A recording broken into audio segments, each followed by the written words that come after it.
ಮಾನವೀಯ ಸ್ನೇಹಿತರು ಕೂಟ ಕೊಡಗು ಜಿಲ್ಲಾ ವಾರ್ತೆ ಓದುತ್ತಿರುವವರು ಅನೀಫ್ ಮಡಿಕೇರಿ. ಮಡಿಕೇರಿಯ ರಾಜಾಸೀಟ್ ಉದ್ಯಾನದಲ್ಲಿ ನೂತನ ಫುಡ್ ಕೋರ್ಟ್ ನಿರ್ಮಾಣಕ್ಕೆ ಶಾಸಕ ಡಾಕ್ಟರ್ ಮಂತರಗೌಡ ಅವರು ನಿನ್ನೆ ಭೂಮಿ ಪೂಜೆ ನೆರವೇರಿಸಿದರು.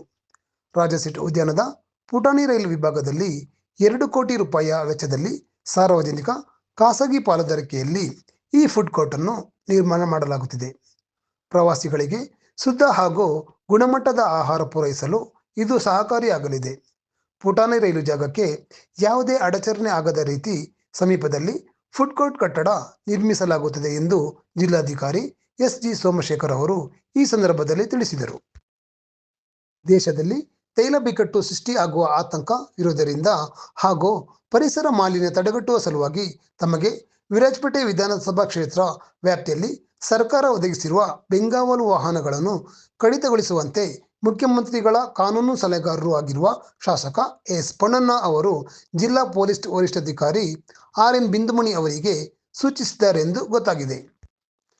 ಬಾಸುಮ ಕೊಡಗು ನಿರ್ದೇಶನದಲ್ಲಿ ಮಂಗಳೂರಿನ ಇಂಪೀರಿಯಲ್ ಪ್ರೊಡಕ್ಷನ್ ನಿರ್ಮಿಸುತ್ತಿರುವ ಕೋವಿ ಹಾಗೂ ಕೊಳಲು ಎಂಬ ಚಿತ್ರಕ್ಕೆ ಮಡಿಕೇರಿಯ ರಾಜಾಸೀಟ್ ಉದ್ಯಾನದಲ್ಲಿ ಮುಹೂರ್ತ ನೆರವೇರಿತು.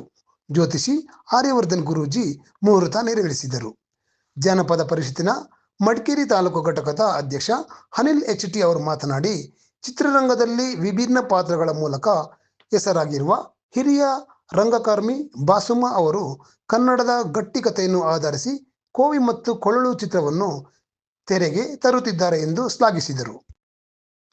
ನಗರದಲ್ಲಿ ನೂತನವಾಗಿ ನಿರ್ಮಾಣವಾಗಲಿರುವ ಸಂವಿಧಾನ ಶಿಲ್ಪಿ ಬಾಬಾ ಸಾಹೇಬ್ ಡಾಕ್ಟರ್ ಬಿ.ಆರ್. ಅಂಬೇಡ್ಕರ್ ಅವರ ಪ್ರತಿಮೆ ಸ್ಥಾಪನೆಯ ಸ್ಥಳಕ್ಕೆ ಪ್ರತಿಮೆ ನಿರ್ಮಾಣ ಶಿಲ್ಪಿ ಕೃಷ್ಣನಾಯಕ್ ಅವರು ಶನಿವಾರ ಭೇಟಿ ನೀಡಿ ಪರಿಶೀಲಿಸಿದರು. ಸುಮಾರು 2-3 ಸೆಂಟ್ ಜಾಗದಲ್ಲಿ ಕಾಮಗಾರಿ ಈಗಾಗಲೇ ಆರಂಭವಾಗಿದ್ದು 9 ಅಡಿ ಎತ್ತರದ ಅಂಬೇಡ್ಕರ್ ಅವರ ಕಂಚಿನ ಪ್ರತಿಮೆ ಸ್ಥಾಪಿಸುವ ಬಗ್ಗೆ ಪ್ರತಿಮೆ ನಿರ್ಮಾಣ ಸಮಿತಿಯ ಸದಸ್ಯರ ಜೊತೆ ಚರ್ಚಿಸಿದರು.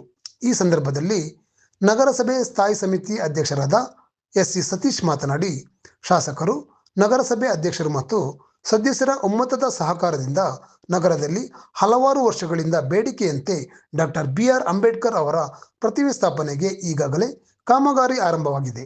ಸುಮಾರು 44 ಲಕ್ಷ ರು ವೆಚ್ಚದಲ್ಲಿ ಡಾಕ್ಟರ್ ಅಂಬೇಡ್ಕರ್ ಅವರ ಕಂಚಿನ ಪ್ರತಿಮೆ ಮತ್ತು ಉದ್ಯಾನವನ ನಿರ್ಮಾಣವಾಗಲಿದ್ದು ಶೀಘ್ರ ಕಾಮಗಾರಿ ಪೂರ್ಣಗೊಳ್ಳಲಿದೆ ಎಂದರು. ಸ್ಥಾಯಿ ಸಮಿತಿ ಅಧ್ಯಕ್ಷರಾದ ಶಾರದಾ ನಾಗರಾಜ್, ನಗರಸಭೆ ಮಾಜಿ ಸದಸ್ಯರಾದ ಮೀನಾಕ್ಷಿ ಮುಂತಾದವರು ಹಾಜರಿದ್ದರು.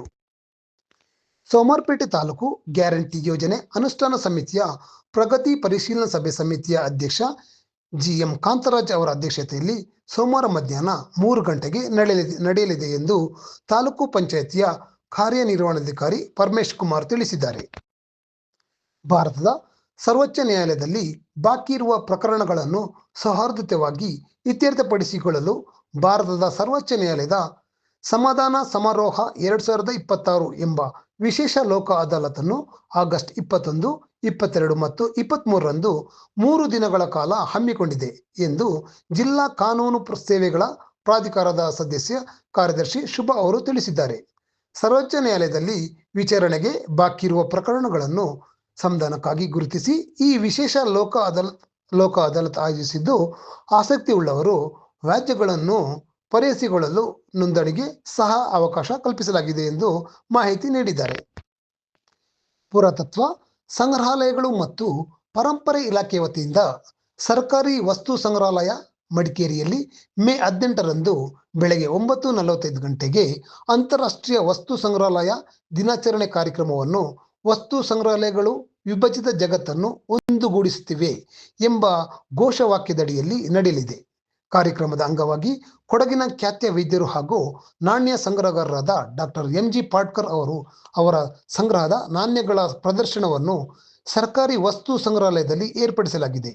ಈ ಕಾರ್ಯಕ್ರಮವನ್ನು ಜಿಲ್ಲಾಧಿಕಾರಿ ಎಸ್.ಜಿ. ಸೋಮಶೇಖರ್ ಅವರು ಉದ್ಘಾಟಿಸಲಿದ್ದಾರೆ ಎಂದು ಸರ್ಕಾರಿ ವಸ್ತು ಸಂಗ್ರಹಾಲಯದ ಕ್ಯೂರೇಟರ್ ಬಿ.ಪಿ. ರೇಖಾ ಅವರು ತಿಳಿಸಿದ್ದಾರೆ. ಸಾರ್ವಜನಿಕರು ಗ್ರಾಮ ಮಟ್ಟದಲ್ಲಿ ಆಗಬೇಕಾದ ಕೆಲಸಗಳಿಗೂ ನನ್ನ ಬಳಿಗೆ ಬರುತ್ತಿದ್ದಾರೆ. ಗ್ರಾಮ ಪಂಚಾಯಿತಿ ಮಟ್ಟದಲ್ಲಿ ಪಿಡಿಒಗಳು ಸಾರ್ವಜನಿಕರ ಅಹವಾಲುಗಳನ್ನು ಆಲಿಸಿದಲ್ಲಿ ತಳಮಟ್ಟದಲ್ಲಿ ಸಮಸ್ಯೆ ಬಗೆಹರಿಸಬಹುದು ಎಂದು ಶಾಸಕ ಪೊನ್ನಣ್ಣ ಹೇಳಿದ್ದಾರೆ.